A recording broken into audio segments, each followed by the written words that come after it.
É isso aí, seja bem-vindo, seja muito bem-vindo ao único canal no YouTube que tem a Bíblia comentada versículo a versículo. Por isso, salve, salve, gente boa, vamos nessa jornada de aprendizado da Palavra de Deus. Nesse vídeo com o tema Entendendo os Critérios do Juízo de Deus.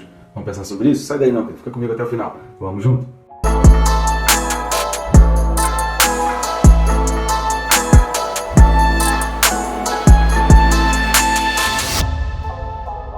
Não deixe de se inscrever no canal. Faz isso rapidinho pra gente, vamos ajudar a chegar aos 10 mil inscritos. Sabe que eu posso contar contigo? Clica aí, é rápido e fácil.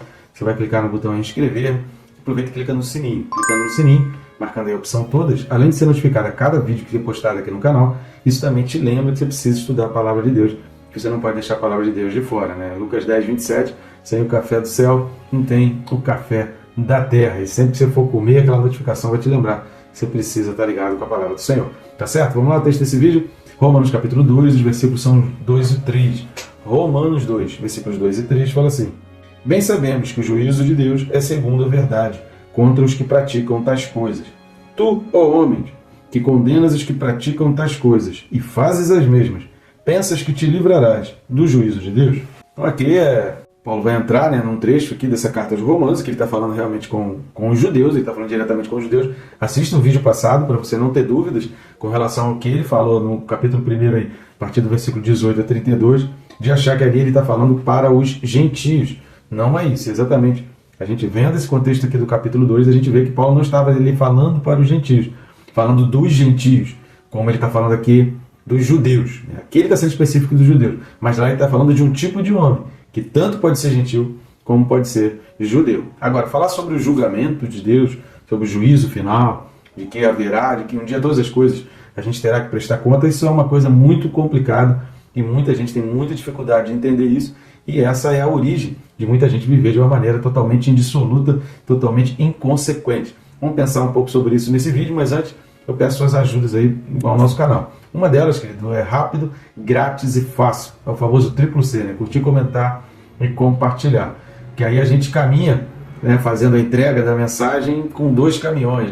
Um caminhão é o próprio YouTube, que já vai recomendando para mais pessoas. Quanto mais curtidas e mais comentários, o YouTube entende, seu algoritmo lá, que esse vídeo é relevante, que ele pode atrair clientes para o YouTube. E a outra maneira é que você pode compartilhar para pessoas que nunca vão receber nenhuma recomendação ou anúncio dali do YouTube, tá certo?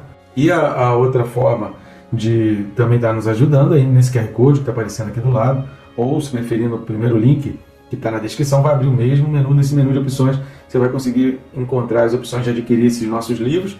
A capinha deles vai estar aparecendo aqui do lado. São 2 livros que eu recomendo e que eu acho indispensável. Quem se importa com Deus ajuda muito pessoas que estão passando por dificuldades e aqueles questionamentos. Onde estava Deus? Por que Deus permite uma tragédia, um desastre, um acidente, um incidente, uma catástrofe, uma doença? Sempre nessas situações há o questionamento: onde estava Deus? Por que Deus permitiu? Por que Deus não impediu? Quem se importa com Deus é o livro que vai ajudar muito nesse raciocínio para achar essas respostas. Perca Peso Tirando a Trave do Olho é aquele livro que explica sobre o pecado. Tem uma parte dele que vai falar sobre os 10 mandamentos. E a gente vai começar a observar que o pecado do outro não é exatamente pior do que o nosso pecado. E a gente começa a olhar para o pecado do outro e para a queda do nosso irmão de uma maneira bem diferente. Então vale a pena, não deixe de adquirir esses livros. E o Perca Peso Tirando a Trave do Olho ajuda inclusive na compreensão desse contexto que a gente está falando aqui no capítulo 2 de Romanos. Então se você ler o livro e acompanhar os nossos vídeos, com certeza você vai aprender e saber muito mais. E isso aqui é fundamental.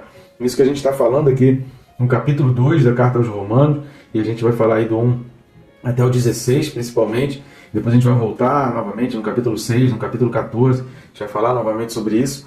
Mas isso é fundamental e é muito importante, porque se a gente sabe o que acontece lá na frente, a gente toma atitudes diferentes hoje. Muita gente não toma atitudes diferentes hoje, não toma atitudes que caminham numa direção correta, numa direção que vai trazer realmente bons frutos. A gente não planta boas sementes, porque a gente não consegue ter uma visualização daquilo que está lá na frente. Se Deus está dando para a gente a ideia de um futuro, o nosso presente com certeza vai se tornar muito melhor.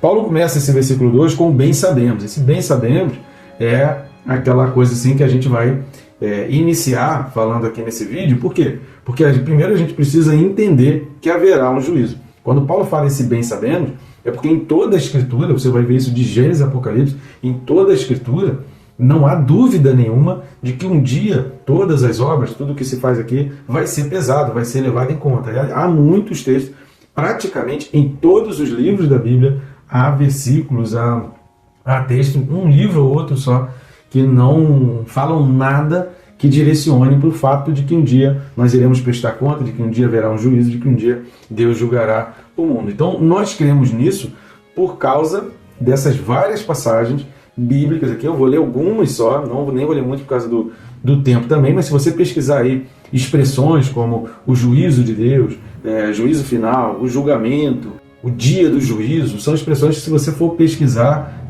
prestar contas, dará contas, se você pesquisar essas expressões, você vai ver quantos versículos, são inúmeros os versículos que mencionam sobre isso, e alguns versículos, eles não estão explicando ou dizendo que haverá o juízo. Ele está dentro de um contexto em que a existência do juízo é certa, eles não têm dúvida nenhuma, o autor não tem a menor dúvida de que haverá o juízo. Então ele já trabalha com isso em mente, de que tanto ele que está escrevendo quanto os seus leitores têm a noção de que haverá o juízo, não existe dúvida. Então tem textos bíblicos em que essa margem de dúvida simplesmente nunca passou pela cabeça do autor, e para ele talvez fosse muito difícil acreditar que exista alguém que não acredite na existência do juízo. Então tem alguns textos bíblicos que são assim, na cabeça do autor jamais ele conseguiria imaginar alguém que não pensasse em termos do juízo. Então nós cremos nisso porque há várias passagens, além dessa aqui, essa carta de Paulo aos Romanos, capítulo 2, principalmente esses trechos aqui, do 1 aí ao 16, falam muito a respeito disso, mas que afirmam a existência do juízo. Vamos dar uma lida em alguns textos.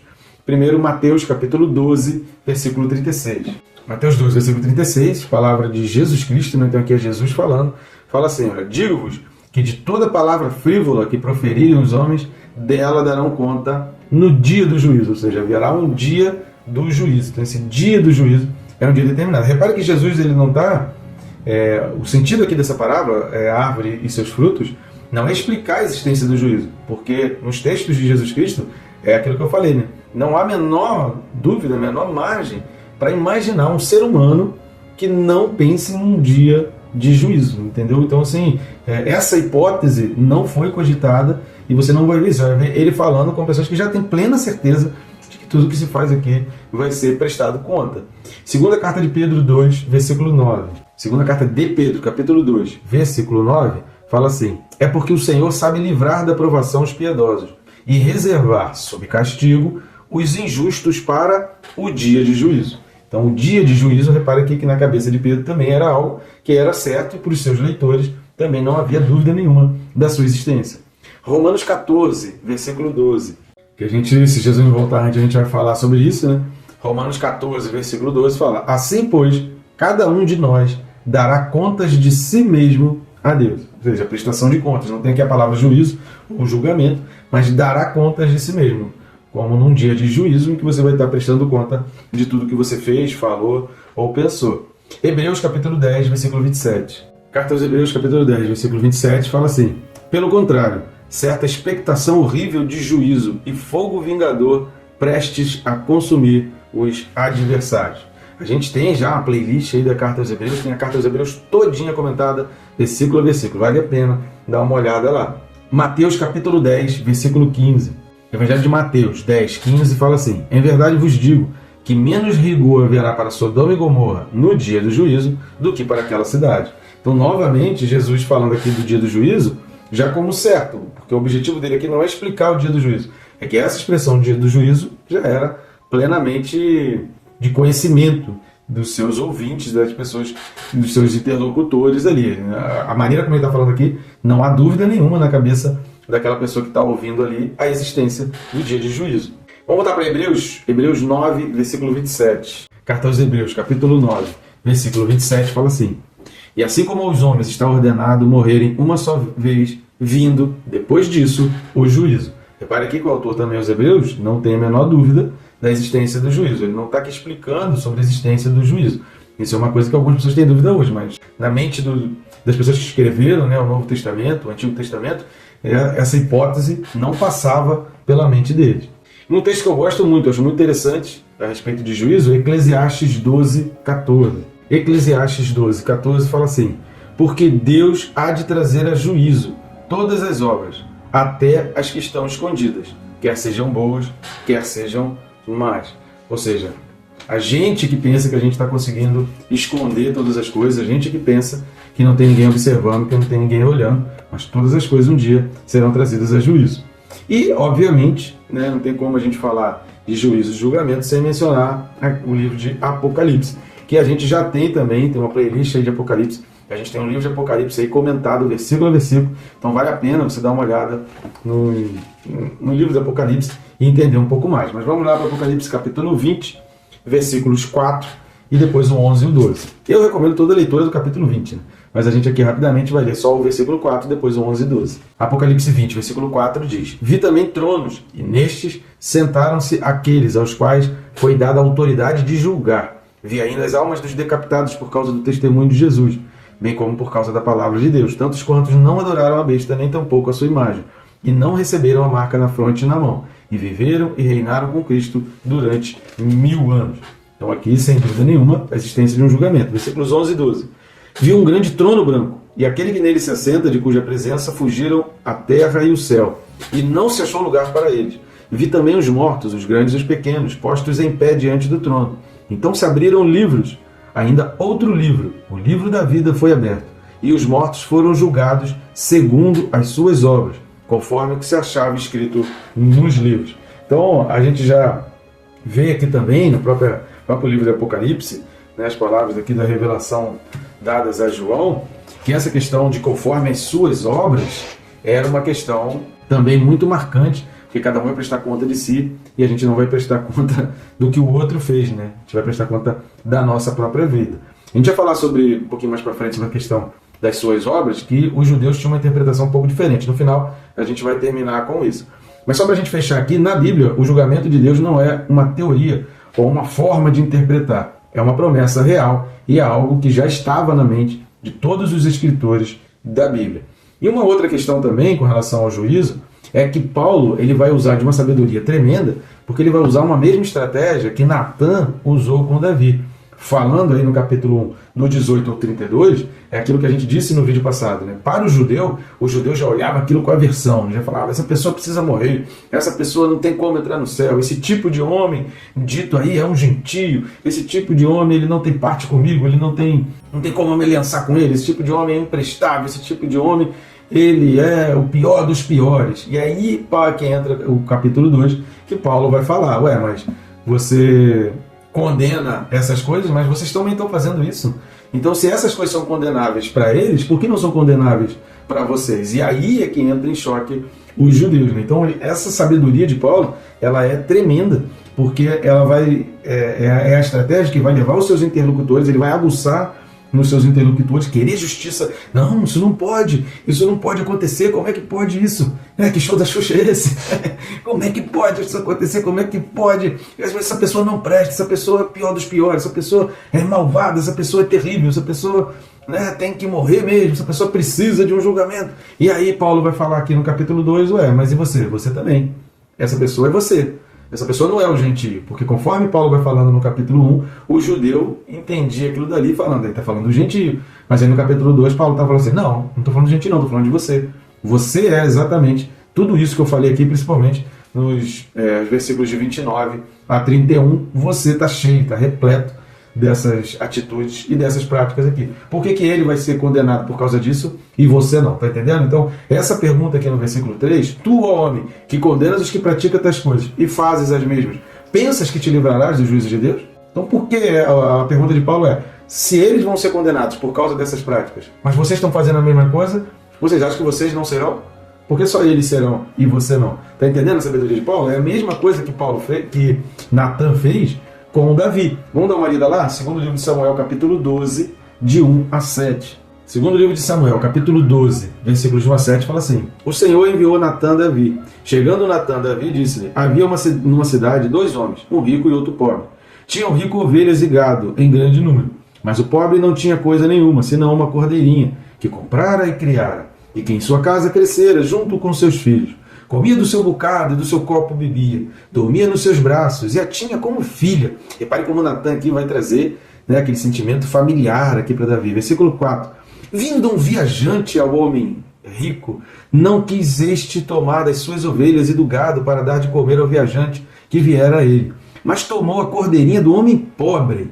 Pare como Natan vai falar essa questão do homem pobre, e a preparou para o homem que lhe havia chegado. Então o furor de Davi se acendeu sobremaneira contra aquele homem, e disse a Natan: tão certo como vive o Senhor, o homem que fez isso deve ser morto, e pela cordeirinha restituirá 4 vezes, porque fez tal coisa e porque não se compadeceu.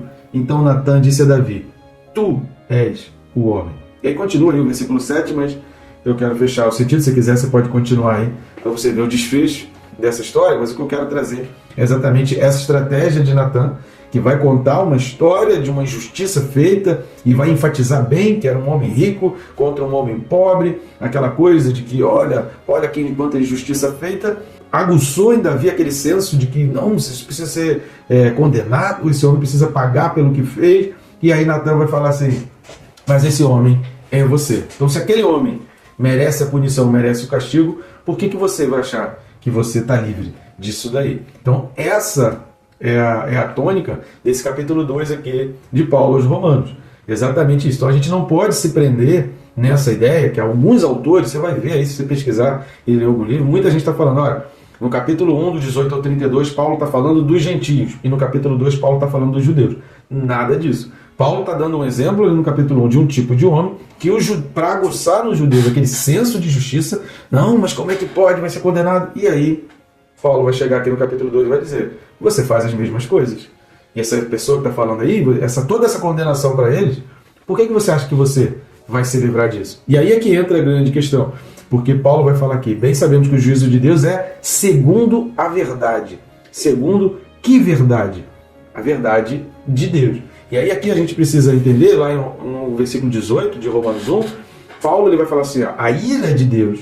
Repare que como esse versículo 2 aqui do capítulo 2 está ligado ao versículo de 2, porque Paulo vai falar: a ira de Deus, ela se revela do céu contra toda impiedade e perversão dos homens que detêm a verdade pela injustiça. Então aqueles que transformam a verdade em mentira e aqueles que impedem a verdade. A gente já falou isso, assista o vídeo lá referente ao versículo 18. Então aqueles que abrem mão da verdade. Por quê? Porque algumas pessoas pensam que ao fazer isso, no dia do juízo, serão julgados pelas suas próprias justiças, pelos seus próprios méritos. É aquela coisa assim, que muita gente fala: poxa, fulano é uma pessoa tão boa. Mas baseado em quais critérios?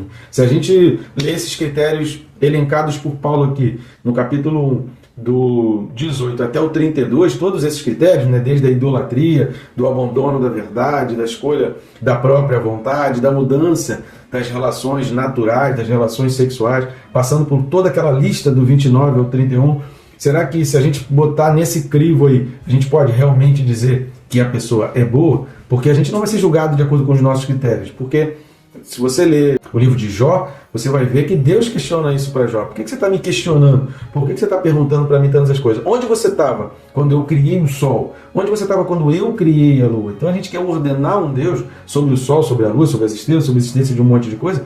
A gente nem contribuiu, a gente não deu uma opinião na hora de criar todas essas coisas. Como é que a gente quer dar opinião sobre o final das coisas se a gente não estava no início? Se a gente não estava presente no início, se a gente não ajudou em nada no início? A gente quer dar opinião sobre o final. Então o mesmo Deus que teve toda a sabedoria, a organização, toda a inteligência, toda a engenharia para criar todas as coisas no início, com certeza ele sabe o que está fazendo no final. Então o juízo final será de acordo com os critérios desse Deus perfeito, desse Deus organizado, desse Deus tremendamente sábio e que criou todas as coisas com tanta beleza e com tanta organização. Então, embora o ser humano queira mudar, nós não seremos julgados conforme as nossas mentiras ou as nossas injustiças, mas segundo as verdades de Deus. Até porque, se você for parar para pensar, vão ter várias verdades, que aí tem a minha verdade, tem a sua verdade. A gente sempre fala na hora de uma discussão, na hora de uma desavença entre pessoas, na hora que há desencontro entre pessoas, na hora que pessoas brigam, que a gente precisa olhar as 3 verdades. A verdade do lado A, a verdade do lado B e a verdade que está totalmente fora do A e do B. Porque se a gente olhar só a verdade de um lado, a gente escutar só um lado, a gente vai tomar partido daquela pessoa. Mas quando a gente escuta o outro, a gente fala: peraí, então não é bem assim, porque fulano falou isso, mas ele não disse isso e essa outra coisa, fulano falou isso, mas pensando bem, da maneira como você falou, existe um motivo, existe uma razão para essa outra coisa. Então a gente começa a pesar. É por isso que o símbolo da justiça é a balança com os dois pesos que precisam estar iguais. Se um lado tiver mais pesado, então o fiel da balança vai apontar de maneira desfavorável e injusta para um lado que não deveria. No versículo 3, Paulo está falando, como a gente falou aqui no vídeo passado, assiste o vídeo passado, nessa forma literária, como se estivesse interagindo com alguém, como se fosse um roteiro ali de teatro. Tu, homem, que condena os que praticam tais coisas, e fazes as mesmas, pensa que te livrarás do dia do juízo? E aí, só para a gente fechar essa questão, quando Jesus fala, e quando o livro do Apocalipse fala também, que a gente mencionou lá no início, essa questão de cada um conforme as suas obras, os judeus, eles tinham uma coisa em mente. A maioria dos judeus do dia de Paulo acreditava em quê? Na ideia de que a realização de obras morais e religiosas, de que praticar a prática de obras morais e religiosas, aqueles rituais, os sacrifícios, produziam justiça. Que a realização da obra produzia justiça. Então ele não precisava ter um relacionamento com Deus, bastava produzir aquelas obras. Então, especificamente, eles poderiam ganhar favor especial de Deus e da vida eterna, mantendo somente a lei mosaica e as tradições dos rabinos. Muitos ainda acreditavam que se eles ainda assim viessem a falhar nessa prática dessas obras, nesses rituais, eles poderiam perder alguma recompensa terrena, mas jamais eles seriam condenados no dia do julgamento de Deus. Por quê? Simplesmente pelo fato de serem judeus. Então, só pelo fato de eles serem descendentes de sangue de Abraão, de Isaac e de Jacó, eles achavam que mesmo que cometessem erro, mesmo que falhassem nas obras, mesmo que falhassem nos rituais, ainda assim eles se livrariam no dia do juízo. É por isso que Jesus vai falar assim: vocês pensam que eu não posso de uma pedra suscitar filhos de Abraão? Aquilo na cabeça do judeu dava um nó. Como assim? Tem que ser de sangue, tem que ser de uma linhagem. A gente é uma linhagem de um povo perfeito. Então eles estavam firmemente conhecidos de que Deus iria julgar e condenar só os gentios pagãos, por causa da sua idolatria, por causa da sua imoralidade. É por isso que Paulo, no capítulo 1, a partir do versículo 18, vai falar sobre o quê? Idolatria e imoralidade. Mas nenhum judeu, na cabeça deles, na cabeça daquelas pessoas do tempo de Paulo, jamais experimentariam tal condenação. Eles gostavam de repetir esses dizeres assim, Deus ama Israel sozinho de todas as nações. Essa era uma frase muito conhecida na época de Paulo. E uma outra frase também: Deus julgará os gentios com uma medida e os judeus com outra medida. Alguns ainda ensinavam que Abraão estava sentado ao lado de fora dos portões do inferno. Lembra da parábola que Jesus conta? Estava no seio de Abraão, de Lázaro e do rico, do mendigo Lázaro e do rico. Depois você dá uma lida nessa parábola para você entender isso que a gente está falando aqui, que Abraão estava sentado do lado de fora dos portões do inferno, a fim de evitar até mesmo o mais perverso judeu de entrar. O sábio Justino Marte, no livro Diálogo com o Trifon, ele relata seu adversário judeu dizendo assim: os que são a descendência de Abraão segundo a carne devem, em qualquer caso, mesmo que eles sejam pecadores incrédulos e desobedientes a Deus, a cota no reino eterno. E aí é por isso que Paulo vai falar: vocês pensam que vocês estarão livres no dia do juízo? Por quê?